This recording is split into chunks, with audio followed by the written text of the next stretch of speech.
নমস্কাৰ এই মুহূৰ্তত আহি পৰিছে ৰাতিপুৱাৰ কেইবাটাও বিগ ব্ৰেকিং নিউজ। আজি হৈছে 18 ফেব্ৰুৱাৰী। ৰাজ্যত মুকলি কৰা হ'ল নতুন বাজেট। চৰকাৰী কৰৰ 1,30,000 টকা নহয় 2,70,000 টকা লাভ কৰিব।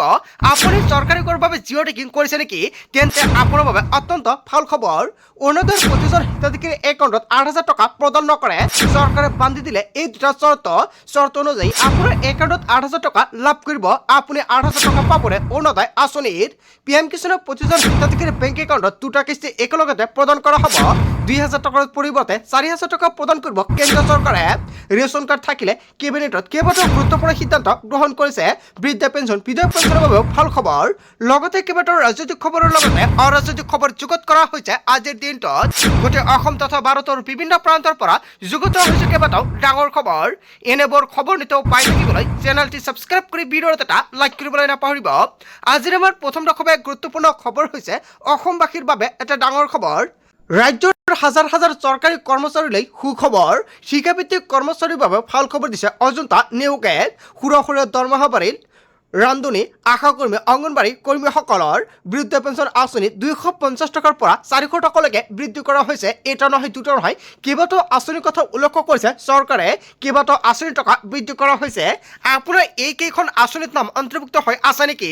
তেন্তে আপোনাৰ বাবে ভাল খবৰ। বিধৱা পেঞ্চন 300 টকাৰ পৰা 1,250 টকালৈকে বৃদ্ধি কৰা হৈছে। ৰান্ধনীৰ দৰমহা 1,500 টকাৰ পৰা 2,000 টকালৈকে বৃদ্ধি কৰা হৈছে। অংগনবাড়ীৰ দৰমহা 6,500 টকাৰ পৰা 8,000 টকালৈকে বৃদ্ধি কৰা হৈছে। সহায়িকাৰ পাৰিতোষিক 3,250 টকাৰ পৰা 4,000 টকালৈকে বৃদ্ধি কৰা হৈছে। ছুপাৰভাইজাৰৰ দৰমহা 9,000 টকাৰ পৰা 10,500 টকালৈকে বৃদ্ধি কৰা হৈছে। আশাকৰ্মীৰ দৰমহা 3,000 টকাৰ পৰা 4,000 টকালৈকে বৃদ্ধি কৰা হৈছে। ৰাজ্যৰ হাজাৰ হাজাৰ চৰকাৰী কৰ্মচাৰীলৈ সুখবৰ। এটা নহয় দুটা নহয় কেইবাটাও বৃহৎ সিদ্ধান্ত গ্ৰহণ কৰিছে বাজেটত। বাজেট আৰু কি ঘোষণা কৰিছে নিশ্চয় নেক্সট ভিডিঅ'ত জনাই দিম। এইকেইখন আঁচনিত আপোনাৰ নাম অন্তৰ্ভুক্ত হৈ আছে নেকি? তেন্তে আপোনাৰ বাবে অত্যন্ত ভাল খবৰ আহি পৰিছে। আৰু বহুতো সিদ্ধান্ত ঘোষণা কৰিছে বাজেটত। কি আঁচনিৰ কথা উল্লেখ কৰিছে নিশ্চয় নেক্সট ভিডিঅ'ত জনাই দিম। আজিৰ ভিডিঅ'টো যিমান পাৰে সকলোৱে বেছিকৈ শ্বেয়াৰ কৰি দিব। তাৰ পিছত অসমবাসীৰ ৰাজক জনাইছে আমাৰ পৰৱৰ্তী অসমৰ গুৰুত্বপূৰ্ণ খবৰ। লগতে ডাঙৰ খবৰ, বিপদত পৰিব মাইক্ৰ'ফাইনেন্সৰ ঋণ লোৱা মহিলা। এটা বিগ ব্ৰেকিং নিউজ আহি পৰিছে। আপুনি মাইক্ৰ'ফাইনেন্সৰ ঋণ লৈছিল নেকি? তেনে ক্ষেত্ৰত আপোনাৰ বাবে এটা বেয়া খবৰ আহি পৰিছে।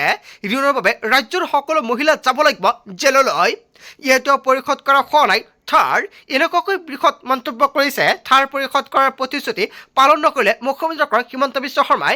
আপুনি মাইক্ৰ'ফাইনেন্সৰ ঋণ লৈছিল নেকি? মুখ্যমন্ত্ৰী ডক্টৰ হিমন্ত বিশ্ব শৰ্মাই কৈছিল সকলো ঋণ মাফ কৰা হৈছে। যদি আপোনাৰ ঋণ মাফ কৰা হৈছে তেনে ক্ষেত্ৰত আপুনি বিপদত পৰিব পাৰে। সকলো ঋণ মাফ কৰা নাই মুখ্যমন্ত্ৰী ডক্টৰ হিমন্ত বিশ্ব শৰ্মাই। বৃহৎ এটা খবৰ আহি পৰিছে। আজিৰ ভিডিঅ'ত যিমান পাৰে সকলোৱে শ্বেয়াৰ কৰক। মহিলাসকলৰ সৰ্বমুঠ ধাৰ আছিল 12,500 কোটি টকা। মাত্ৰ 2,304.30 কোটি টকাৰ ঋণহে পৰিশোধ কৰিছে চৰকাৰে। এটা ডাঙৰ খবৰ আহি পৰিছে। হয়, এটা বিগ ব্ৰেকিং নিউজ আহি পৰিছে। আপুনি মাইক্ৰ'ফাইনেন্সৰ ঋণ লৈছিল নেকি? এতিয়া চেক কৰক আপোনাৰ ঋণ শোধ হৈছে নে নাই। যদি হৈছে নিশ্চয় আপুনি NOC লাভ কৰিছে। NOC নোপোৱা সকলৰ বাবে এটা বেয়া খবৰ। বৰ্তমানে 9,700 কোটি টকা ঋণ পৰিশোধ কৰিবলগীয়া বাকী আছে। এতিয়াও সুধিবলৈ এই ধাৰ কেইবাগুণলৈ বৃদ্ধি পালে। আৰু এতিয়াও মাইক্ৰ'ফাইনেন্সৰ ঋণ নথকা কোনো মহিলা নাপাব ধাৰ। যদি আপুনি মাইক্ৰ'ফাইনেন্সৰ ঋণ লৈছিলে আপুনি কিন্তু পুনৰ ঋণ ল'ব নোৱাৰিব। মাইক্ৰ'ফাইনেন্সৰ ঋণক লৈ বিধায়ক অখিল গগৈৰ পিছপৰা মন্তব্য। হয়, এটা বিগ ব্ৰেকিং নিউজ আহি পৰিছে। যদি আপুনি মাইক্ৰ'ফাইনেন্সৰ ঋণ লৈছিলে তেনে ক্ষেত্ৰত আপোনাৰ বাবে এটা বেয়া খবৰ। আজিৰ ভিডিঅ'ত যিমান পাৰে সকলোৱে শ্বেয়াৰ কৰক। বিধায়ক অখিল গগৈয়ে কৰিছে বৃহৎ ঘোষণা। তাৰ পিছত অসমবাসীৰ ৰাজক জনাইছে আমাৰ পৰৱৰ্তী অসমৰ গুৰুত্বপূৰ্ণ খবৰ। লগতে ডাঙৰ খবৰ, লাখ লাখ অৰুণোদয় হিতাধিকাৰীৰ বাবে ডাঙৰ খবৰ আহি পৰিছে। অৰুণোদয়ৰ তালিকাত আপোনাৰ নাম অন্তৰ্ভুক্ত হৈ আছে নেকি? অৰুণোদয় আঁচনিৰ প্ৰতিজন হিতাধিকাৰীয়ে কিন্তু লাভ নকৰে 8,000 টকা।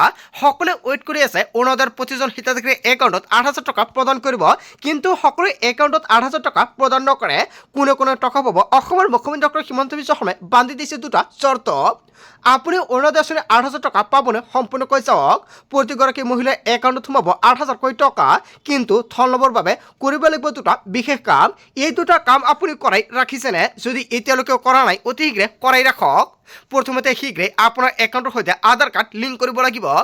যিসকলে অৰুণোদয় আঁচনিৰ টকা পাই আছে, কোনটো একাউণ্টত আপোনাৰ অৰুণোদয় আঁচনিৰ টকা সোমায় সেই একাউণ্টৰ লগত আপুনি আধাৰ কাৰ্ড লিংক কৰিব লাগিব। যদি আপুনি কৰি ৰাখিছে তেনে ক্ষেত্ৰত আন এটা কি কাম কৰিব লাগিব, আধাৰ লিংক হৈছে নে নাই সি আপুনি প্ৰথমতে নিশ্চিত কৰিব লাগিব। যদি হৈছে তেনে ক্ষেত্ৰত এতিয়া আপুনি ডিবিটি লিংক কৰক। বহুতে ডিবিটি লিংক নকৰাৰ বাবে একাউণ্টৰ টকা জমা নহয়। অসমৰ মুখ্যমন্ত্ৰী ডক্টৰ হিমন্ত বিশ্ব শৰ্মাই এই দুটা কাম কৰিবলৈ আহ্বান জনাইছে। বহাগ বিহুৰ উপহাৰ হিচাপে এই ধন দিব চৰকাৰে আৰু প্ৰতিজন হিতাধিকাৰীৰ একাউণ্টত ডাইৰেক্ট বেনিফিট ট্ৰান্সফাৰৰ জৰিয়তে এই টকা প্ৰদান কৰিব আৰু অতি শীঘ্ৰে চৰকাৰৰ ফালৰ পৰা ডিবিটি লিংক কৰিবলৈ আহ্বান জনাইছে। নিৰ্বাচনৰ বাবে আগতীয়াকৈ এই ধন প্ৰদান কৰিব চৰকাৰে। প্ৰতিগৰাকী অৰুণোদয়ৰ হিতাধিকাৰী লাভ কৰিব 8,000 টকা। অসমৰ মুখ্যমন্ত্ৰী ডক্টৰ হিমন্ত বিশ্ব শৰ্মাই কৰিছে বৃহৎ ঘোষণা। অতি শীঘ্ৰে আপুনি ডিবিটি লিংক কৰক আৰু আধাৰ কাৰ্ডৰ লগত বেংক একাউণ্ট লিংক কৰক, অন্যথা আপোনাৰ একাউণ্টত অৰুণোদয় আঁচনি 8,000 টকা নাপাব, আপুনি বঞ্চিত হ'ব। আৰু আজিৰ ভিডিঅ'ত যিমান পাৰে সকলোৱে বেছিকৈ শ্বেয়াৰ কৰি দিব যাতে সকলোৱে জানিব পাৰে। তাৰ পিছত অসমবাসী ৰাজক জনাইছে আমাৰ পৰৱৰ্তী খুবেই গুৰুত্বপূৰ্ণ খবৰ। লগতে ডাঙৰ খবৰ, বিজেপিয়ে শাসনৰ গাদী শিৰলৈ পদত্যাগ কৰিব মুখ্যমন্ত্ৰী ডক্টৰ হিমন্ত বিশ্ব শৰ্মাই বৃহৎ মন্তব্য কৰিছে গৌৰৱ গগৈ। পদত্যাগ কৰাৰ প্ৰথমজন ব্যক্তি হ'ব হিমন্ত বিশ্ব শৰ্মা। বিজেপিৰ বেয়া দিন আহিলে হিমন্ত বিশ্ব শৰ্মাই কেতিয়াও লগত নাথাকে। মুখ্যমন্ত্ৰীৰ শাসক নাই, বিজেপিতে থাকিব বুলি ক'বলৈ হিমন্ত বিশ্ব শৰ্মা কেতিয়াও আৰু কংগ্ৰেছত লোৱা নহ'ব। হিমন্ত বিশ্ব শৰ্মা কেতিয়াও আৰু কংগ্ৰেছত গ্ৰহণ কৰা নহয়। কংগ্ৰেছৰ দুৱাৰত আৰু ঠোকৰ মাৰি লাভ নাই। হিমন্ত বিশ্ব শৰ্মাই মুখ্যমন্ত্ৰীৰ চেহেৰা আজিকালি কলা হৈ গৈছে। অসমৰ ৰাইজে এতিয়া প্ৰশ্ন কৰে হিমন্ত বিশ্ব শৰ্মা কোন হয়। আটাইতকৈ মিছলীয়া মুখ্যমন্ত্ৰীজনে হৈছে হিমন্ত বিশ্ব শৰ্মা। প্ৰকৃততে হিন্দু নেতা হোৱাৰ এটা গুণ নাই হিমন্ত বিশ্ব শৰ্মাৰ গাত। আৰু এইবাৰ নিৰ্বাচন সাধাৰণ নিৰ্বাচন নহয়। 8 ফেব্ৰুৱাৰীত পাকিস্তান তপ্ত ছুপাৰ ফ্লপ হ'ল। স্বাধীনতাৰ বাবে এনেকুৱাকৈ কিবা এটা বৃহৎ মন্তব্য কৰিছে। স্বাধীনভাৱে কথা কোৱা মানুহৰ ওচৰলৈ আৰক্ষী পঠিয়াই দিছে। গৰ্জি উঠিল প্ৰদেশ কংগ্ৰেছৰ সভাপতি গৌৰৱ গগৈ। হয়, গৌৰৱ গগৈ যিকেইটা প্ৰশ্ন উত্থাপিত কৰিছে মুখ্যমন্ত্ৰী ডক্টৰ হিমন্ত বিশ্ব শৰ্মালৈ, জনতাই কি ক'ব? যদি জনতাৰ কিবা মন্তব্য কৰিব লগা থাকে আপোনালোকৰ মন্তব্যটো নিশ্চয় কমেণ্ট কৰি জনাই দিব। তাৰ পিছত অসমবাসী ৰাজক জনাইছে আমাৰ পৰৱৰ্তী খুবেই গুৰুত্বপূৰ্ণ খবৰ। লগতে ডাঙৰ খবৰ, ঘৰে ঘৰে বিজেপিক ভোট নিদিয়াৰ চলোৱা হ'ব প্ৰচাৰ। 26ত আক্ৰাসুৱে বিজেপিক ভোট নিদিয়ে বুলি মন্তব্য কৰিছে। বিজেপি চৰকাৰৰ বিৰুদ্ধে ওলাই আহিছে আক্ৰাসু। কেৱল এয়াই নহয়, কেইবাটাও বৃহৎ সিদ্ধান্ত গ্ৰহণ কৰিছে আক্ৰাসুৰ ফালৰ পৰা। তামাৰহাটৰ পৰা বালিজানলৈ আক্ৰাসুৰ মটৰচাইকেল ৰেলী কৰিব। হয়, তামাৰহাটৰ পৰা বালিজানলৈ আক্ৰাসুৰ মটৰচাইকেলে ৰেলী কৰিব। বিজেপি চৰকাৰৰ প্ৰতাৰক মিছলীয়া বুলি আখ্যা। নিৰ্বাচনত ইয়াৰ প্ৰত্যুত্তৰ দিয়াৰ হুংকাৰ। ঘৰে ঘৰে গৈ বিজেপি চৰকাৰৰ বিৰুদ্ধে প্ৰচাৰ চলাৰ হুংকাৰ। কোচ ৰাজবংশীক জনজাতিকৰণৰ পৃথক কমতাপুৰ ৰাজ্যৰ দাবী। ঘৰে ঘৰে বিজেপিক ভোট নিদিয়াৰ চলোৱা হ'ব প্ৰচাৰ। এটা বিগ ব্ৰেকিং নিউজ আহি পৰিছে। ইয়াক লৈ ৰাজ্যজুৰি ডাঙৰ প্ৰতিক্ৰিয়াৰ সৃষ্টি হৈছে। তাৰ পিছত অসমবাসী ৰাজক জনাইছে আমাৰ পৰৱৰ্তী খুবেই গুৰুত্বপূৰ্ণ খবৰ। লগতে ডাঙৰ খবৰ, অভ্যাসত জল্পনা কল্পনা অন্ত পৰিল। তলা চাবিৰ হাতত তুলি ল'লে ৰেজাল্ট ক্ৰীম চৰকাৰে। AIUDFত যোগদান ৰেজাল্ট ক্ৰীম চৰকাৰৰ। AIUDFলৈ উষ্ম আদৰণি জনোৱা হ'ল ৰেজাল্ট ক্ৰীম চৰকাৰক। বদৰুদ্দিন আজমলৰ উপস্থিতিত AIUDFত যোগদান ৰেজাল্ট ক্ৰীমৰ। মই মোৰ বিবেকৰ সুধি AIUDFত যোগদান কৰিছোঁ। সংখ্যালঘু জনতাৰ হকে মাত মাতি যাম। সংখ্যালঘু ৰাইজৰ ন্যায় আৰু নিৰাপত্তাৰ বাবে যুঁজি যাম। গাত এক বিন্দু তেজ থকালৈকে মোৰ সংগ্ৰাম চলি থাকিব। AIUDFত যোগদান কৰি উত্তাল ভাষণ ৰেজাল্ট ক্ৰীম চৰকাৰৰ। তাৰ পিছত অসমবাসী ৰাজক জনাইছে আমাৰ পৰৱৰ্তী খুবেই গুৰুত্বপূৰ্ণ খবৰ। লগতে ডাঙৰ খবৰ, কংগ্ৰেছ দল কিয় এৰিছিল অসমৰ মুখ্যমন্ত্ৰী ডক্টৰ হিমন্ত বিশ্ব শৰ্মাই অভ্যাসত স্পষ্টীকৰণ প্ৰকাশ কৰিলে। এইবাৰ মুখ খুলিলে অসমৰ মুখ্যমন্ত্ৰী ডক্টৰ হিমন্ত বিশ্ব শৰ্মাই। প্ৰথমবাৰলৈ ৰাজহুৱা কৰিলে মুখ্যমন্ত্ৰী ডক্টৰ হিমন্ত বিশ্ব শৰ্মাই কিয় কংগ্ৰেছ দল এৰিছিল। গৌৰৱ গগৈৰ মিটিঙত উপস্থিত থাকিবলৈ নিৰ্দেশ দিছিল মুখ্যমন্ত্ৰী ডক্টৰ হিমন্ত বিশ্ব শৰ্মাক। গৌৰৱ গগৈৰ মিটিঙত কেবিনেট মন্ত্ৰীসকলক যাবলৈ নিৰ্দেশ দিছিল। ইয়াৰ বিৰোধিতা কৰিছিল মুখ্যমন্ত্ৰী ডক্টৰ হিমন্ত বিশ্ব শৰ্মাই। মই দল এৰাৰ ইছ্যু আছিল গৌৰৱ গগৈৰ। মই গৌৰৱ গগৈৰ মিটিংলৈ যোৱা নাছিলোঁ। অসমৰ কেবিনেট মন্ত্ৰীসকলৰ মৰ্যাদা আছে। মোৰ মিটিঙত গৌৰৱ গগৈ আহিব পাৰিব, কিন্তু গৌৰৱ গগৈৰ মিটিংলৈ মই নাযাওঁ। মই সাংবিধানিক পদবীত আছোঁ, এনেকুৱাকৈ মন্তব্য কৰিছিল মুখ্যমন্ত্ৰী ডক্টৰ হিমন্ত বিশ্ব শৰ্মাই। মই এই কাম কেতিয়াও কৰিব নোৱাৰোঁ। তৰুণ গগৈৰ মুখত এই কথা কৈছিলোঁ আৰু এইবোৰ কথা মই কোৱা নাছিলোঁ। ভগৱানে মোক বহুত দি দিলে বাবে মই একো নকৰিলোঁ বা একো কৰা নাছিলোঁ।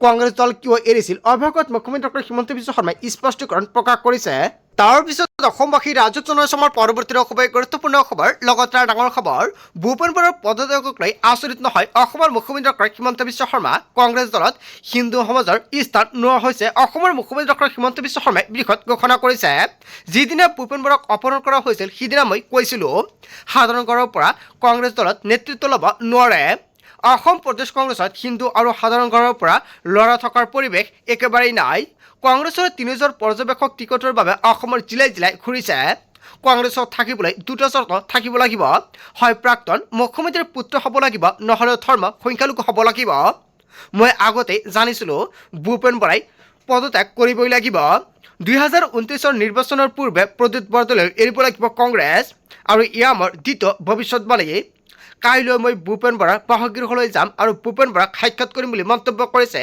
হয় অসমৰ মুখ্যমন্ত্ৰী ডক্টৰ হিমন্ত বিশ্ব শৰ্মাই উপস্থিত হৈছিল ভূপেন বৰাৰ ঘৰত আৰু ভূপেন বৰাৰ ৰাজনৈতিক সিদ্ধান্ত সন্দৰ্ভত খবৰ ল'লে বৰ্তমানলৈকে বিজেপিৰ সৈতে কোনো যোগাযোগ কৰা নাই হয় অৱশেষত ভূপেন বৰাই বিজেপিৰ সৈতে যোগাযোগ কৰিছে আৰু ভূপেন বৰাই বিজেপিত যোগদান কৰিব ভূপেন বৰাৰ বাবে বিজেপিৰ দল খোলা আছে বুলি মন্তব্য কৰিছিল মুখ্যমন্ত্ৰী ডক্টৰ হিমন্ত বিশ্ব শৰ্মাই বিজেপিৰ পৰা ভূপেন বৰাক বিধায়ক বনোৱাৰ চেষ্টা কৰা হ'ব বুলি মন্তব্য কৰিছে মুখ্যমন্ত্ৰী ডক্টৰ হিমন্ত বিশ্ব শৰ্মাই ভূপেন বৰাই বিজেপিত যোগদান নকৰিলেও আমি শুভেচ্ছা জনাম বুলি মুখ্যমন্ত্ৰীয়ে মন্তব্য কৰিছিল আৰু ৰকিবুল হুছেইন কংগ্ৰেছ দলৰ গ্ৰাস কৰি লৈছে অহাবাৰ যোৰহাট নহয় নগৰপাৰা লোকসভাত নিৰ্বাচন খেলিব গৌৰৱ গগৈয়ে গতিকে গৌৰৱ গগৈক প্ৰয়োজন হ'ব ৰকিবুলক আৰু সেইবাবে গড় হত্যাৰ অভিযোগৰ পিছতো মাজুলীলৈ গৌৰৱ গগৈ লৈ গৈছে ৰকিবুল হুছেইনকে ধৰি একাংশ সংখ্যালঘু নেতাৰ কথাত উঠবাহ কৰে কংগ্ৰেছ দল আপুনি লিখি ৰাখক অহা 5 বছৰৰ ভিতৰতে কংগ্ৰেছৰ কাৰ্যালয়ৰ ভিতৰতে আজান দিব দেউতাক মাক মন্ত্ৰী থকা কংগ্ৰেছ নেতাই